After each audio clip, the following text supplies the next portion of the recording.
Um, as with having a live show every week, sometimes we have kerfuffles, I think if that's the word, with scheduling with our guests and that sort of thing. So unfortunately, we don't have Justin Dixon on today, but we'll get him rescheduled for the future. Um, Mark and I today are going to riff on some stuff that we're seeing in the marketplace. One thing I actually wanted to share, I'm going to share my screen now, that I really wasn't aware of, but somebody that's on LinkedIn actually, Andrew Cushman, who's an absolute titan of in the multifamily space with founder and principal of Vantage Point Acquisitions, actually made a really insightful post. Go and check it out. Definitely follow him. It's definitely a great resource and a body of knowledge that I look to as somebody that's basically in his shadow, essentially. And I'll just read it here. All right. So he says, understanding the capital stack and your place in it. I unfortunately had a conversation last week with yet another friend who was about to take a total loss on a limited partner investment. LP stands for a passive investor in an apartment syndication. But this wasn't your run-of-the-mill over-leveraged deal that has become commonplace these days. This was one a bit more sinister. It's not clear my friend missed it, or if the sponsor hit it, there's a good chance the SEC will be called in to help sort that part out. What is clear is that the vast majority of LPs don't even realize that the risk they've taken. The simplified version is this. My friend invested as an LP in a syndication where a sizable portion of the equity invested came from a large institutional level investor or private equity firm. Like just about all commercial properties, the market value of this particular apartment complex has dropped over the last 12 months. It's been happening in a lot of markets that experienced a lot of booms in their cycles. High growth markets had interest rates remaining stable as part of the sponsor's business plan. Didn't foresee interest rates almost doubling, tripling. They got short-term bridge debt they had a floating rate debt that adjusted upwards to today's environment. All right. So as part of its requirements to invest, the institutional level investor included a clause that allowed it to buy out all of the LP investors if any number of adverse conditions were met. The problem is, for LPs anyway, is that that investor can unilaterally decide when to buy out the LPs and unilaterally decide how much the LP position is worth. Last week, the big investor decided the adverse conditions clause had been triggered. The sponsor can't do anything about it, and neither can the LP investors. How much are they giving the LP investors to buy them out? Less than $20 for a multi-million-dollar equity investment. And all the lucky LPs get to divide that amount between them. So this is something that I really wasn't aware of. When you're a passive investor, you definitely want to be aware of where you are in the capital stack, right? There's equity, there's debt, and also there's various levels of equity, right? There's GP equity, there's LP equity, and then there's ultimately a lot of other funding sources that can come to the mix. And what's become popular over the last few years is that private equity firms that have funding sources from large institutional hedge funds can negotiate terms on the equity investments they place in there that are above the capital stack of the LPs and the GPs in a deal. And so this actually came at a timely point in my investing career. I'm an active investor, but I also passively invest in other deals in other markets because my objective is an equity multiple, not cash flow, because I'm 39 years old. I have 20 years left in me. So I'm looking to, double and triple my money over holding periods in institutional quality assets. So I looked at a deal and the deck and the sponsor was quite proud that there was a private equity company that was providing a substantial amount of the equity required for the raise. So on my follow-up, I'm not ruling this investment out, but my follow-up to that would be asking them like, all right, well, how is that equity structured to our equity as LP investors, right? Because this is why you want to be educated as a passive investor. Now, there's an active part with doing your own due diligence on the sponsor, on the deal, on the market, and also on the capital stack to make sure that you are not going to be hit by a train, an unsuspecting train, like this reference that Andrew Cushman made. So that's something that I noticed. So that's a question I'm going to ask from now on when I'm looking to invest in deals as to, what is the sources and uses, what is the total capital stack, and how the different equity levels compare to each other. Awesome. So did you get all that? I missed the first couple minutes. Well, yeah, I mean, to summarize, you're going to see deals out there that have private equity in the capital stack as part of the equity. And sometimes because these private equity firms are writing pretty large checks, they can negotiate special terms based upon their equity they place in the deal.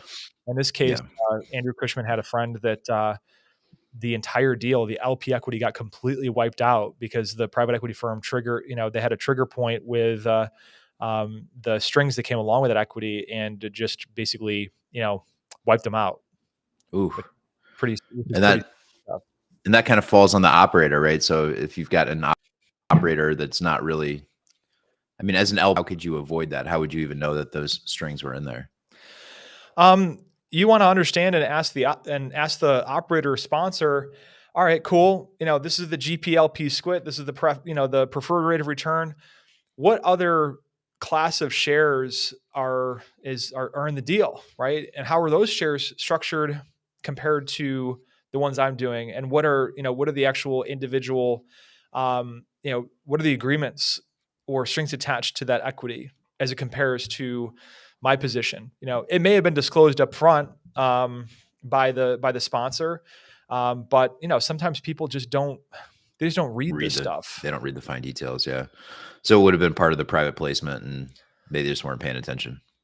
Possibly, or it just wasn't disclosed, because there's a lot of deals that I look at that come across my desk that, by sponsors that say, "Hey, we have this large private equity shop that's contributing a significant portion of the equity of the deal. We're putting very little debt on the place, but well, you don't know what that equity has in terms of how it is stacked on top of your equity as an LP investor." Yeah. I find it hard to believe that they would be able to get away without disclosing that information, though.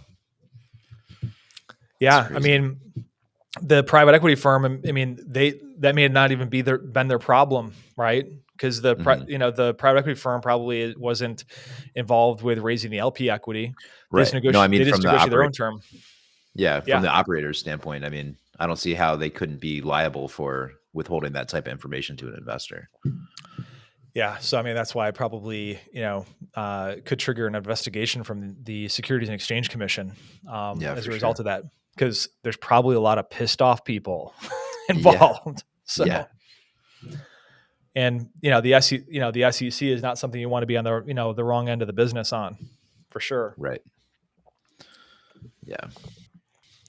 So, anyways, what's up, Mark? What are you seeing out there? I'm just recovering from a little bit of a sickness, so I'm in a brain fog. I apologize if I'm not as quick-witted as normal.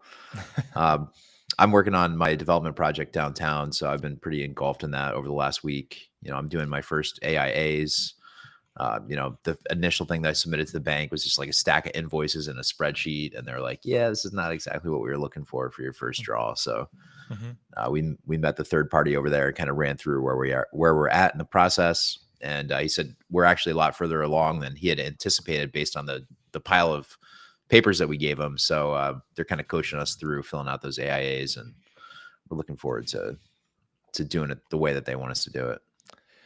Yeah, absolutely. So, do the vendors and the trades have to sweat until those pay apps get satisfied on those No, through the process? I think we're okay. I mean, obviously they weren't paid probably yesterday, but they Mhm. realize that it's our first rodeo as far as doing a commercial project of this scale. So they've been pretty patient with us. Mhm. And, it was actually good news that we brought back that we're ahead and we should be able to say, my assumption was that we would be requesting draws for stuff that was not done yet. So that's not how Mhm. it works. You're Mhm. requesting draws based on progress of completed work. And Mhm. I just kind of got everything confused in my mind because I knew I had an equity contribution that I had to make in advance of taking the draws. So Mhm. that's where like my brain was just not thinking of things right. So this walkthrough was really helpful, and we're going to get our first draw and keep the ball rolling. Just a little bit of a hiccup. That's it. Yeah, one of the things that when I worked for a development company, we had on basically in negotiating with our contractors and trades is we had a cover contract, and it actually determined on and it was a fill in the blank contract that was with all of the people that were involved with the job. So they were fully aware that there was construction financing involved, that we had draws involved, and that their pay app was due to whoever the project manager was by a certain day of the month. Okay. And if they missed that pay app, then they had to submit it with the next pay app. So they'd have to wait another 30 days. What is a And that, pay app? Like what is that term? Pay app? like a pay application. Pay application. Okay. Yeah. So they would submit their Progress pay. billing, right? Exactly. And Mhm. all of that was, had to be, signed off by the project manager, had to get, so there was a chain of approvals through that, and also inspections, for that work, so that, so it was just like, all right, yeah, we're just going to sign off on this. Right. Right. So the project manager was responsible in terms of being the frontline person, Mhm. to sign off on, like, okay, that was actually complete, in accordance with whatever milestone we set out, and that sort of thing. So, yeah, it's definitely, that's the one thing in terms of a topic, right? Construction financing sucks. It's expensive. It's clunky. The payouts are, it's very labor intensive. So, I found through doing many projects with construction financing for the development company I used to work for, that I just want to basically either, raise all the funding up front and then just pay for the Mhm. project, and then, get it stabilized, leased up and stabilized, and then bring it to the bank for the refinance. And we finally ended up getting better terms, through that process anyways, because now the bank didn't have to take on, didn't have to live in the construction risk with us, which Mhm. is what they're trying to do in terms of hedging that risk, throughout the project. Right.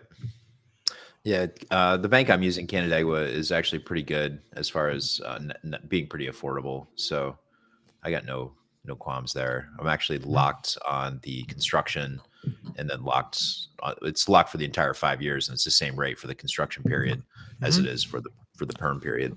Mhm. Yeah, no, CMB is actually, I use them for like I guess I would call it like a semi-construction loan. It really wasn't, but it was, we closed the loan. It was a refinance where I was using, basically, asking for additional credit to perform some unit renovations on an apartment building that I bought. So they basically set it up as like an escrow, and it was up to the individual loan officer when basically when I hit a certain milestone, is very, very clear as to what that milestone was, that I would, submit my invoices. My individual loan officer would come to the site and walk it with me to verify that, and then he'd, send a note to the credit department to release those funds to me. So it was actually a pretty seamless process. But when you get into like these like multi million dollar, construction projects, it can be like a very, very heavy administrative burden, to say the Yeah, least. yeah. I could just see, like, based on my small project, just multiplying that. Yeah, it already feels like it's paperwork heavy. So Hmm.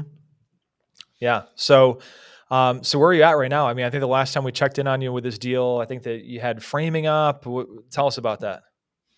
yep. So the electrician is going through now. We're kind of doing it floor by floor. So I'd say the top floor is pretty much done with the mechanics, the electric, the framing. Second floor is probably 80%. And once those two are at 100%, they'll kind of move down to the first floor. Framers should be starting on the first floor Hmm. next week. Okay, excellent. So do you have like, you're having all your mechanical stacking, that sort of thing put in. So then all the finish, like drywall and finish work one gets done like kind of like on a floor by floor basis. Yeah. And we decided to do a new roof too, which wasn't part of the original pro forma. It's just showing some age around where it connects to the parapet wall. Hmm. So we're just going to redo the whole thing. So, now that the weather's changing, we really want to get that on and done so we can rest assured that any finish work we do is not going to get impacted by a leaky roof. Yeah, that's another thing I hate about commercial buildings is flat roofs. Because Hmm. even brand new flat roofs you have can be maintenance intensive, even when they're brand new. I remember we'd go to the top of a 12-story building with a brand new roof on it, and we'd find like just random like screws and broken bottles and stuff like that. And we're talking about rubberized roof, right? That, that type of stuff can puncture. Yeah, And those absolutely. puncture marks too, like, are not immediately visible to the naked eye either. So you could have a leak someplace you think it is coming in over the bathroom, and you think the roof leak is right there, but it's actually like 20 feet like down the way, because what ends up happening is the water gets under it, and gets under the membrane, and then through capillary action, like, can travel underneath that membrane to a totally different spot in the building. So Yeah. I've like always like, I've looked at these.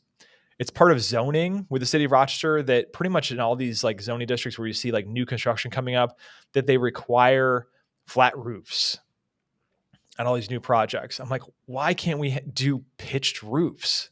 Like, because, Right. they're just so much less, maintenance and, maintenance intensive, while you have it, you can put 50-year architectural shingles on them. And I think that pitched roofs are more, I guess, historically appropriate anyways, based upon some of the older neighborhoods we have in our city, but I don't know, who knows? I'm not in charge of the zoning department at the city of Rochester. I think the commercial roofs, you can maintain them longer than you would a shingle roof. That's probably why they like commercial world likes the flat, because you can add preventative. I forget what the top coats are, but you can Hmm. extend the life of the roof pretty extensively just by doing that on a Hmm. somewhat regular basis. Yeah. So that's taking up most of your time right now, I take it. What else have you been working on? Well, we've got the city auction coming up, so I should start driving those properties. I'm kind of being slow. I didn't have a lot of fun at the last year's city auction. I Hmm. think a lot of the prices got ran up to pretty much MLS pricing. Hmm. I had a story from last year's auction. Somebody that we both know ended up purchasing a property at the auction for higher than it was available currently listed on the MLS. Hmm. And so, like, on the MLS, you could have went and looked at it. You could have got inside, made an appointment, had an inspection if you wanted to, Hmm. and they ended up bidding it up like several $1,000s higher than that list price. Like, they obviously didn't do their due diligence. Hmm. And I talked to him after about it, and he had some story about, yeah, I know it was on the MLS, and I know I'm just like, it didn't make any sense to me. And then you've got other brokers that have never been there before that are now showing up because of this total lack of inventory, and they're thinking that they can come in and scoop up a lot of inventory. They don't really know the caveats of Hmm. the city actions, and so last year there was a loophole where a lot of these guys that went in and bought a lot of stuff were able to get out of the contract and get their deposit back. The Oh, wow. city's fixed that this year. So, if you go and you give them your 5 grand deposit this year, you're not getting it back. Hmm. So I'm interested to see, but I think it's going to be the same faces again from last year, Hmm. especially the new faces that have come. And I'm just not happy with the pricing. I feel like I can get a better deal just kind of hawking stuff myself. So Yeah. maybe direct to owner or whatever. So did you see that the higher deposit requirement, because for those of you who don't know, the original deposit requirement for the city tax foreclosure auction was $1,000. Mhm. So you could go in there with 10 grand and lock up 10 properties. They changed it to $5,000 each as the minimum deposit. Do you think that dissuaded some people from bidding, or what type of effect did you think it had? Yeah, I definitely think it did. I think you were part of that decision, right? It's telling the city to do it, and we talked about this prior, maybe a year or so ago. There was somebody 2 years ago that came in and they did just that. They must have had $30,000 worth of cashier's checks for $1,000 each, and Hmm. they won all these freaking. They won on everything that everybody wanted. Like the top 30 properties they took Hmm. down, and they paid Hmm. ridiculous prices because they kept bidding and everybody else kept bidding because they Hmm. were the best ones available, and then they didn't perform on like any of them, maybe like a couple of them. Hmm. So yeah, I think that, because then, like, what is the true value if you've got people that are willing to go in, bid these things up knowing that it's just $1,000, Hmm. and then they don't perform? What was the actual true value? So now the city comes back, hey, you were the runner up. I don't really want it because I just bid this other idiot for Hmm. $30,000 and he didn't perform. So how about we go back down to where we started bidding against each other, and I'll pay that price. And so at that point, you just say no. You're like, no, no, I'm not doing it. Yeah. So I think the city got stuck with probably a lot more than they wanted to 2 years ago. Hmm. Last year, they probably got stuck with less, but I still think they got stuck with quite a few. I think inevitably there's always people that show up that don't really know what they're doing. They don't really do the due diligence on the properties. They get swept up in the bidding and in the like excitement of the environment, and they overpay for properties at the auction. Hmm. Yeah. My idea when I was on the housing quality task force was actually $2,500 per property. And I made I made the reasoning just as we said right now. Right. And I was very surprised when they came, and this was probably the only recommendation they took from a housing provider of 17 years as part of their recommendations. But we'll leave that, we'll leave that as it may. But I was surprised they came back with $5,000, and some of the people's comments were in opposition of that on the task force was, well, isn't this going to limit the accessibility of people to buy properties that don't No, have the cash? I'm like, listen, no, if you know how the city tax foreclosure auction works, you pay the deposit and then you have to perform like 2 days later with right? Yeah, with you the have like no balance. time. Right. So like they either have the cash or they don't. So if it's Mhm, 5, 1, 10, it doesn't matter. mhm, It's yeah. Here's a piece of advice for people that are thinking about going to the auction. Especially if you're a newbie, don't be the person that goes there and says, "Hey, I am going to win this property," and they just hold their hand up like this, right? mhm, Other people are bidding and they don't look around, they don't see what's going on. They just hold their hand up until they win. When mhm. somebody does that, people like me and others will just run your ass up because we know you're not putting your hand down, and we will make you pay 20, $30,000 more just because why not? We know you're not putting your hand down. Yeah. Put it down. Pretend like you're not going to buy it. Pretend Uh-huh. like you're going to drop it on somebody else. You hold your hand like this, you're an idiot. Public service Yeah. announcement. Well, I mean, you guys are doing a good job to all the junior lien holders that are on those properties, so that Right. would otherwise get wiped out through the Right. foreclosure process. So, Yeah. it's like your public good to make those people pay idiot tax. Yeah. I would say Um, like one of the main things that I've taken away, going to auctions over the years is that like when you're at the auction, you always feel like you're paying too much for the property. And, after you purchase it, a lot of times you realize that you did get a good deal and you got some equity, but it's kind of based on the current market that you're in, not like the current market you were in during the auction, right? During the mhm, auction, you feel like you're overpaying. mhm, The next year, after you've owned it, you've stabilized it, you're like, okay, I actually got a good deal. And obviously, it's going to be market cycle dependent, but we've been in this inventory shortage for so long, and prices have been consistently going up. I think that's kind of where the equity is, and that's why people are still going to these auctions and paying what seems to be full market value for an asset they can't even go look at. mhm. So let's switch gears a little bit. You're in the residential brokerage space. You got your pulse in the market. What's happening out there? I'm hearing different stories from different brokers. I just want to get your take on it. Yeah, I mean, inventory's down overall, but they say 80% of the realtors do, or 20% of the realtors do 80% of the volume. That's pretty consistent. So I think a lot of these guys that weren't really that established are probably getting shaken out of this market. There's just not enough volume to feed your family. Hmm. Um, was it Fannie just announced that you can now do 5% down on duplexes, triplexes, and fourplexes as an owner occupant. Hmm. Before that would have been 15% for a duplex and 25% for Hmm. a 3 or 4 unit. Hmm. So my thought is this just rolled out. Actually, it hasn't rolled out yet. I think it's November 18th that it comes into effect.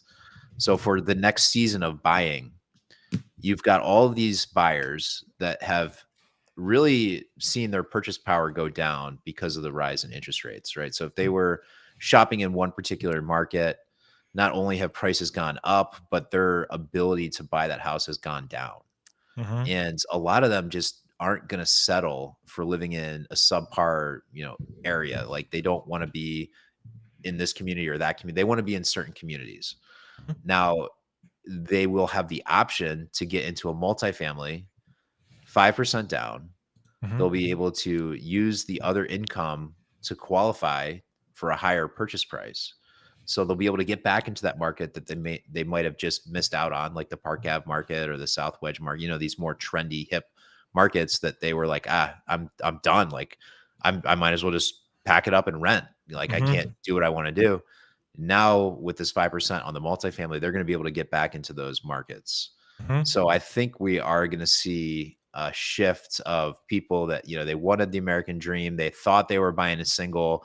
They're going to say, hey, you know what? I'll do a 2 to 4 unit.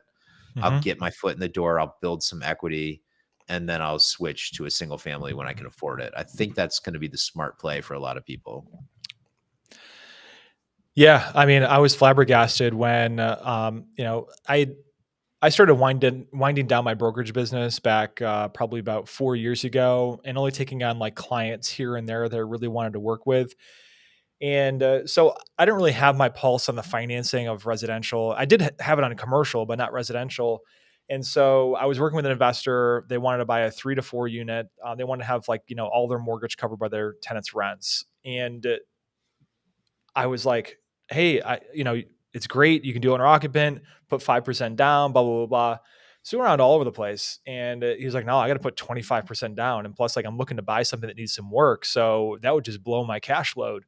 And so we were able to find a program with, I think it was actually Evans Bank at the time, where in certain qualified census tracts, which this property was, it was like right on the edge in the Park Avenue area that they had like a lower down payment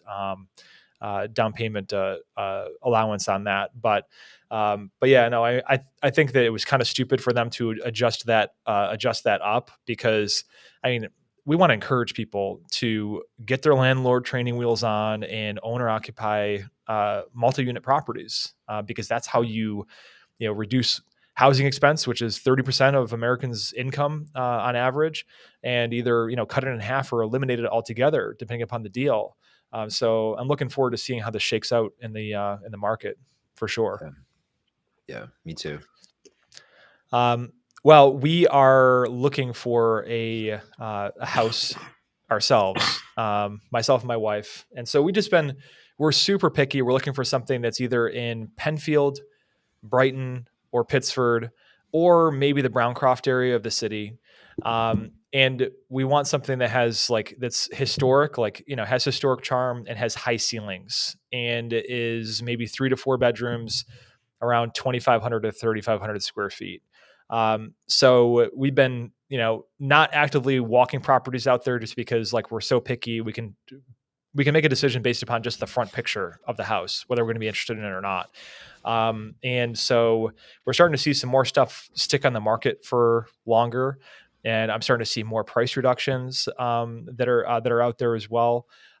So what are you seeing on that front in the sort of the owner occ like single family space? Yeah, absolutely. So there's the savvy realtors. What they're doing is they're not even looking at stuff until delayed's over, right? So I Mhm. think a lot of listing agents are still like, oh, we're doing delayed. We're going to try to get this craziness that we've seen in the past. Multiple offers, the price just goes up, 100 grand over ask. That's not happening anymore, right? And so Mhm. a lot of these properties are going past delayed negotiations, and that's what the agents are waiting for. So me if I was a buyer's agent, what I'm coaching my buyer's agents to do is like when you're working with a new client in this particular market, what you want to tell them is like, look, okay, if you see something that you really love and it comes to market and it's got delayed negotiations, we'll go see it. But the best play might be to just wait, and then we can see how many offers are coming in when the delayed are due. And if they Mhm. say, hey, there's no offers coming in right now, Mhm. then once it expires, then we'll try to sneak in and like get it pretty close to list. Maybe you even pay list price, right? Because list price is better than 3 offers. I'm going 10, 20, 30 grand over asking or whatever. So there's kind of the tact now is especially for people that want to get a better deal in the marketplaces. Let's not even look at the new listings. Let's look at everything that's just made it past delayed and that hasn't Mhm. sold. And so we're calling those and saying, did you make it past delayed? Yep, you did. Okay, now I'm going to schedule it. I didn't even look at it until your delayed was over. So I Mhm. think we're getting back towards a normalized market where listing agents like when I list, I don't even put delayed in anymore. I think it's done. Mhm. Yeah, no, it's amazing how fast this market is shifting. And Mark and I do focus on commercial investing, raising capital, marketing, and all that stuff. But it's just interesting to look at the residential market because it definitely can tell you consumer sentiment, in my opinion, getting a read on that. And consumer sentiment ultimately, flows up to, the production level of stuff as it relates to, retail. So it's like if consumers are feeling less confident, they're feeling like they're getting pinched, then they spend less money, and retail space becomes less desirable. And kind of the whole chain there. So I always study that market closely because it gives me a good sense in terms of decision making and where opportunities might lie in the commercial side of the space too. Yeah. Um, I've looked at so quite a few commercial recently, and it's still like unless you're buying it like 60 to 70% loan to value, there's no deal to be had. mhm, You know, the you just can't make the numbers work with bank financing at anything higher than 60, 70% LTV. I have found one, which I think I haven't seen it yet, but the numbers look good. You could actually bank finance it at an 80% LTV with, not needing to bring any extra equity. It'll still hit your debt service. mhm.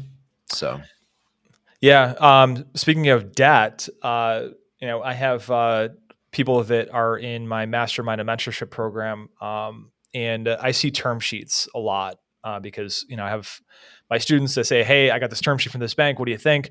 So I kind of like aggregate that, and I'm like, and I'm just seeing like banks starting to pull back as well in terms of lower LTVs, regardless of how good the DSCR is. yeah. From that perspective, and also pulling back on the amortizations as well. Yeah. 20, 25, I was seeing 25, 30 year amortizations. Now I'm seeing max 20-year amortizations on deals.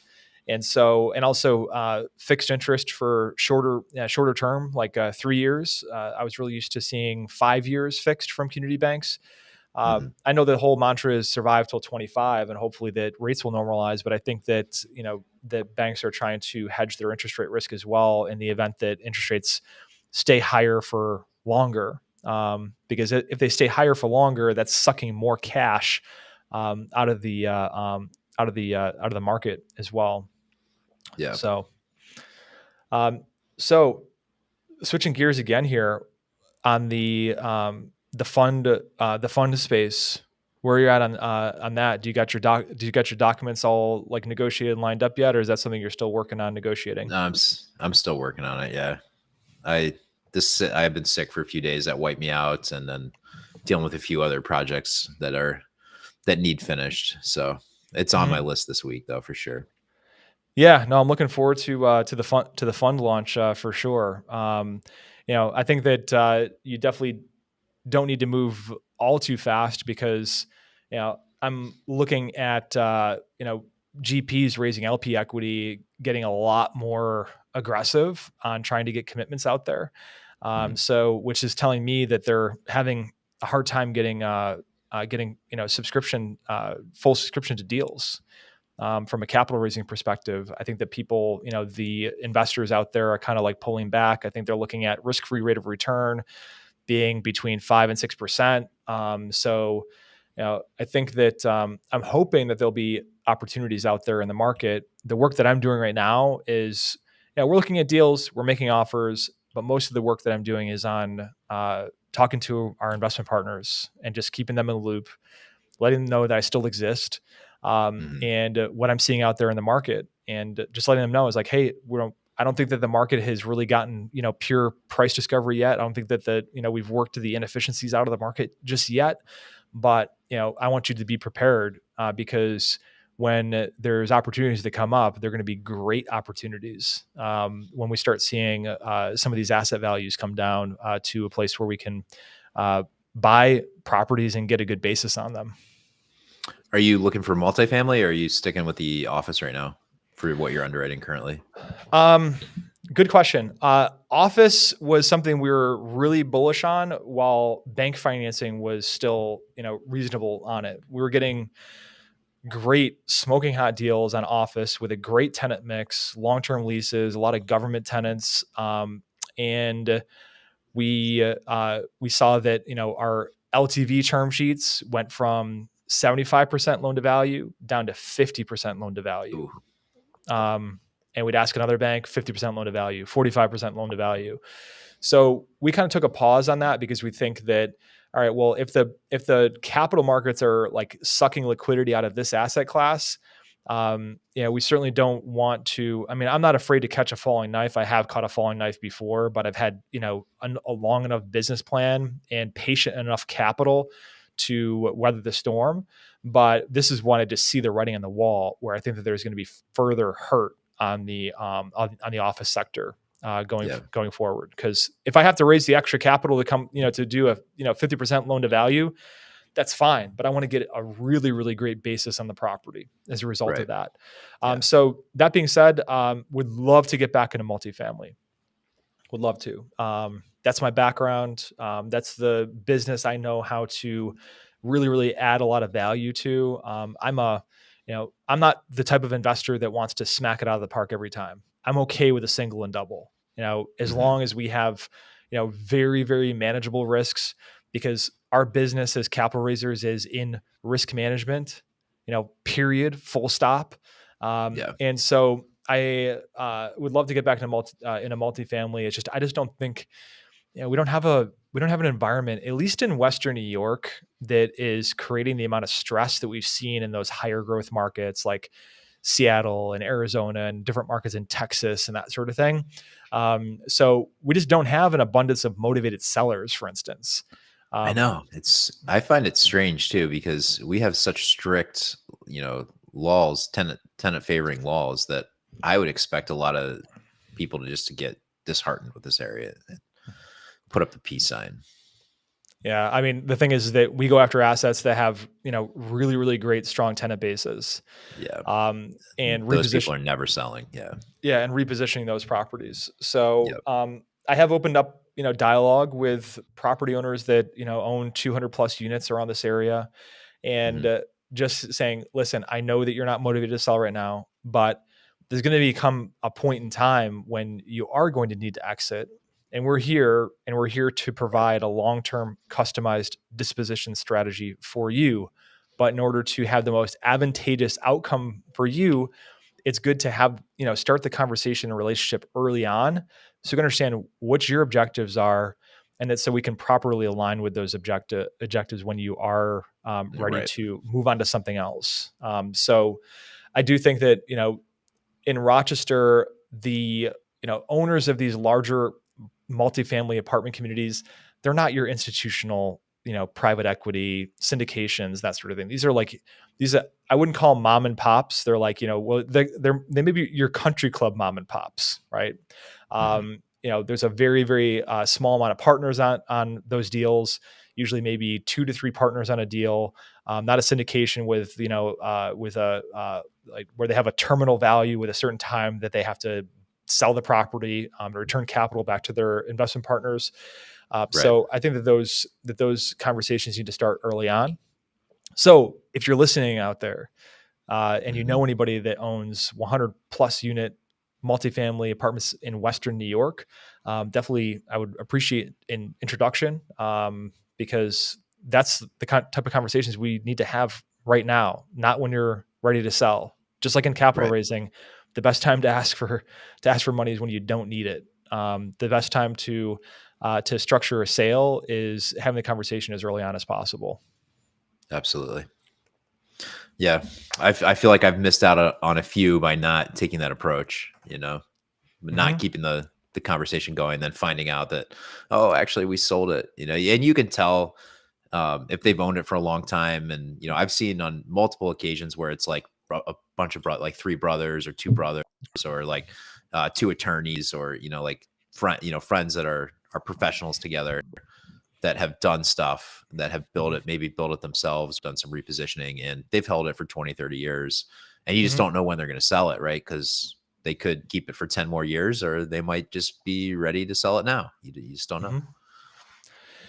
Yeah, the other strategy we're looking at in terms of deal flow is identifying affordable housing developers that either substantially improved or built a project less than 15 years ago. like around like, let's say 13 to 14 years, typically those affordable housing developers, they make their money on the tax credits. All right. So Mhm. they have a big pot of money with various different funding sources.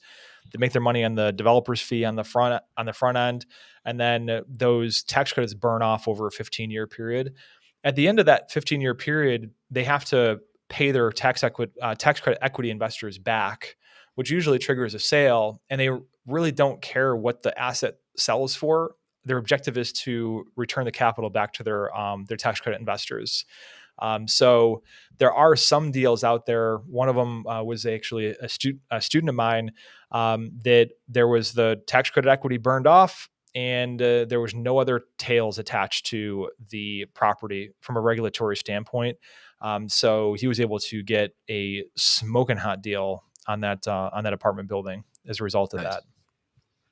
And that was his own due diligence, like looking up when these things were built and then finding who to talk to. And he did that cradle to grave.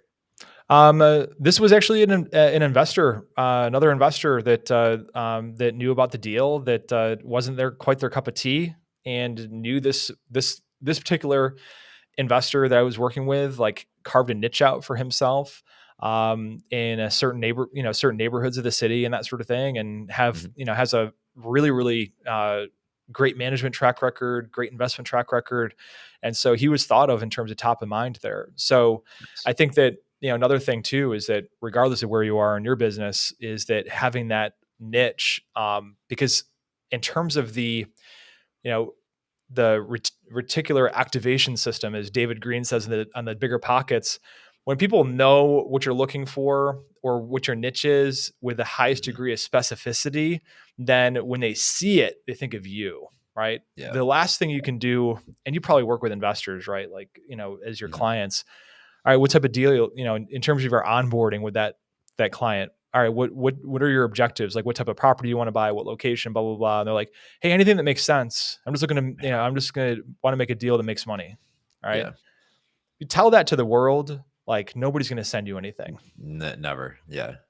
But if you say, I'm looking for, uh, 4 to 10 unit properties in the Southwedge neighborhood, ideally that have, shingled roofs and brick exteriors, with parking, then that's something that somebody they can stick in somebody's memory. Absolutely. That with that, so that's always a thing that I love That's so to coach true. people on. Yeah, when I get a deal, that's exactly what I do. I see, okay, which one of my investors has told me that this is what they're looking for, right? So if Hmm. you're the investor that's just like, I just want to make money, it's like, okay, you're not in my mind share of calling. Hmm. You just aren't. Yeah, no, absolutely. So, talking about your fund launch, have you thought about or have like ideas you want to riff on about like what your like marketing strategy is going to be for that fund in order to get the capital raised for it? Yeah, I think the marketing strategy will be predominantly based on my track record in the foreclosure markets, Hmm. showing examples of what we've done in the past, kind of walking people through the various different options, Hmm. right? Because it's not just one methodology in the foreclosure market. It could be something like a single family flip that you pick up in a suburb like Pittsford or Brighton. For those Hmm. people that aren't from Rochester, like these are the best school districts, where you can get something one off. You don't know when you're going to get it. Maybe you get one a year, two a year, three a year, whatever. Hmm. You'll have that avenue. And when it surfaces, you take it. And, Hmm. maybe you could put you could get 100 grand equity through Hmm. that process that, can help the fund. Hmm. But then you've also got the strategy where you're looking for distressed value add, and that Hmm. could be just a mismanaged property that fell to crap, and then the owner just didn't care because the taxes have rolled up on it. They haven't been collecting income, and their best move is just to walk away. Hmm. So you'll have those kind of things, and a lot of the other debt will get wiped out depending on what kind of foreclosure it is, right? So if we did a tax foreclosure, anybody is just going to get knocked out. So we can get a pretty good deal on that. Even if the taxes are high, at least we're getting rid of the rest of the debt. Hmm. So there could be that value add where, we're going to need the capital for the acquisition. We're going to need capital for the value add, stabilize it, and then refi it. Um, so, and it could be anything in between, right? It could be a two family, a four family, a 10 family, 100 unit. So it's pretty versatile. 100%. Something random that I had on our topic for discussions today is uh, the sub two movement. Have we talked about this yet? We've On touched the, on it a little bit. Yeah. I'm happy to dive into it though, because okay. it's crazy how much traction Pace has made in the marketplace as far as like just marketing. And I think sub two, in my opinion, it's just a good marketing term, Mhm. really. Yeah. So a little story. I may have said this on the air before, but I went to the Bigger Pockets conference this year, and there was a meet and greet with book signings, that sort of thing, that was available. So you could meet like all these rock stars that are just like, you're like people that are just monumental titans to me in the real estate space, like Matt Faircloth and Brian Burke and Andrew Cushman and Brian Murray, who's Brandon Turner's partner with Open Door Capital. And nobody was like standing in line to talk to these people. I hogged them to myself. Like it was amazing. And I saw this line that just went around in circles and circles and circles. And I was like, who are these people waiting to meet and greet? And I walked by and it was Pace Morby. Like, there was like hundreds of people that wanted to meet Pace. And I think that, I really, really want to, understand the secret sauce of his marketing, because like he kind of just came out of the woodwork, like out of nowhere. Right. And then just became Yeah. this household name. The one thing that I have concern with anything that's like becomes, any, there's always cycles in terms of what the new hotness is in real estate Yeah. investing, right? Years ago it was fix and flip with the HGTV shows. And then you had all these, people that came out selling programs and boot camps around, fix and flipping. And then,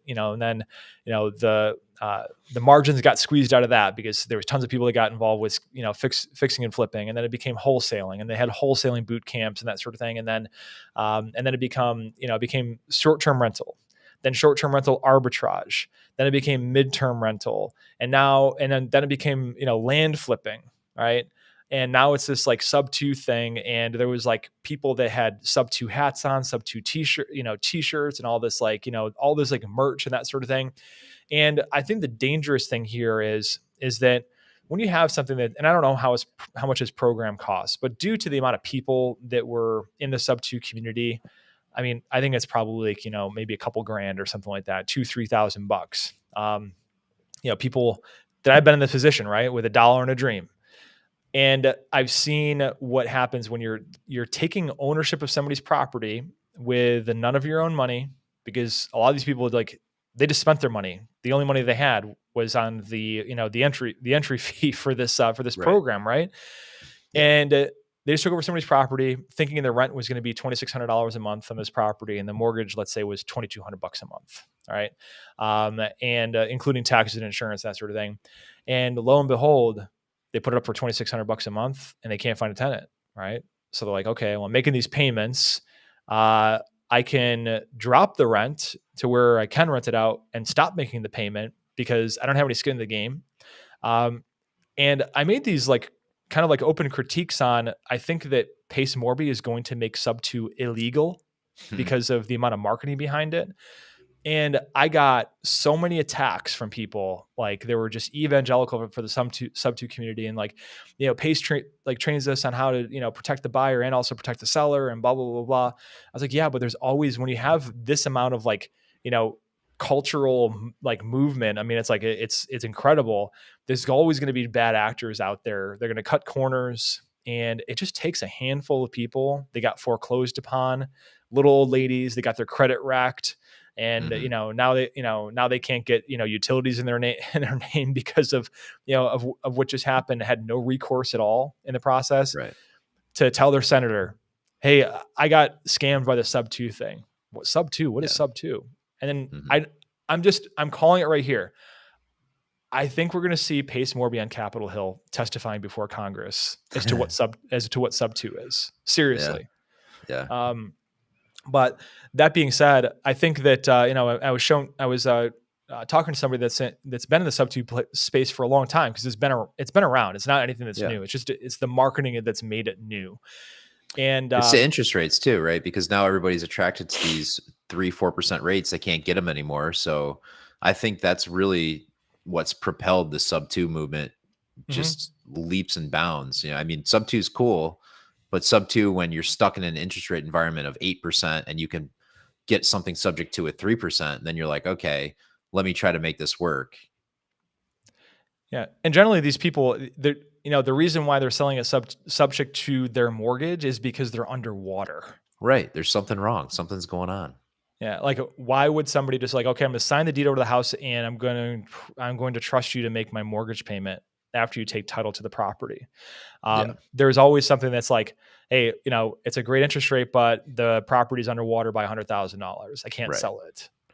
This is I like wholesaling 2.0, right? Everybody got into wholesaling because you didn't need any money. You could try to make some money. It's the new craze. It's Mhm, like you said, they got $3,000. They joined this program. They're going to make $1 bajillion doing subject to deals. mhm, I think exactly what you're saying is true. There's going to be not necessarily intentionally bad actors. There's going to be people that go out there, they find something, they think they know what they're doing. They actually have no clue what they're doing. They make a huge mess and it blows up in everybody's face. mhm. Yeah, and I think that the way they'll make it illegal is all they have to do is Congress has to pass an act that does not allow title companies to legally allow transfer of ownership without there being a payoff or Distraction. an express written um, Consent. uh, consent by the lender to Yeah. assume the mortgage, Right. and they can make it illegal for attorneys to do it as well. I mean, and attorneys aren't going to do stuff that's illegal. Right. So I think that's where you're going to see that. And this is the thing is in terms of the education space, because I'm in the education space in terms of like, teaching people how to do, scale into larger commercial deals. Um, the usually what you see is in these trends is the reason why there's educational product out there. It's the person's like last bite at the apple because the market has caught on, brought efficiencies in the market, brought more people in the market doing the same exact strategy, and they're just trying to capitalize in the back end to kind of get their last bite at the apple before it blows up and it becomes not popular anymore. It's just Yeah. my opinion. The reason why I think commercial will never be popular is because it's freaking hard. So Right. um, it takes a lot of energy to make traction in the commercial larger deal space. Just period. Mhm. Yeah. But I guess we'll I see. just my plan has always been just take baby steps, you're right? Just small steps. So, I'll keep Don't taking take my baby. small steps. Don't take baby steps. You Well, gotta go. You not gotta go. baby You gotta steps. go bigger. Go bigger. I'm a baby step at a time or one step at a time. So, um, but cool, man. Well, sounds good. We're close to the top of the hour. Do we have somebody Yeah. scheduled on for next week or what? Yeah, we do. Our calendar's full. It's just, with the live event, if somebody cancels at the last minute, it's tough to find somebody to swap in. Yeah. So I Um, didn't mind doing this with you though. I thought it was a lot of fun. yeah, I definitely great to have Justin rescheduled and on the calendar. I was actually on Justin's podcast. It was so coincidental. He just dropped my show that I recorded with him probably 2 to 3 months ago, like Okay. this week. Nice. And then like literally like 15 seconds after I got the notification that the episode was live with like, his like social media reel that hey, if you can want to share this in your social media, Mhm. I got that email. I was like, Justin Dixon, holy crap. Like what a small world. Small world. But cool, man. Well, sounds good. I'll look forward to seeing you next week and we'll keep on Yeah. rocking, being the misfits of Yeah. real estate. Misfits of Real Estate vendor night tonight. If you're local, Rochester, even if you're not a member, come as a guest. It'll be a Yeah. good time. We have a monster amount of registrations for the event. We'll see how many shows up. I've been using paid social media ads through Facebook to promote the event. So this has actually been like I've been teaching myself like how to run paid social media ads, like through watching YouTube videos and Mhm. all these like free courses and that sort of thing, and kind of experimenting and that sort of thing. So I used, I think it was like 3 different ad creatives for it, and I used broad targeting for the greater Rochester area. So I Mhm. didn't, before I used to target on like interests, real estate, I wanted to get people that are interested in real estate. And I was like, how does Facebook even know that? But the Facebook ad machine is powered by artificial intelligence. So, the people I've been listening to and watching are like, just let Facebook's machine learning do its job. Don't try to micromanage it. Okay. I've employed those tactics that I've learned over the past month or so to promote this event. So we'll see how it turns out tonight. Yeah. I got a brand new lens in the mail today. I got the Nikkor the Plena, Oh, which okay. is like flagship portrait lens. So I'm really excited. I'm going to bring it to the event. So if you're there and you want a shot, just let me know. I'll get you a nice picture, nice new headshot. All right. Awesome, Mark. Sounds good. We'll see you tonight. All right. Thanks, guys. We'll see you next week.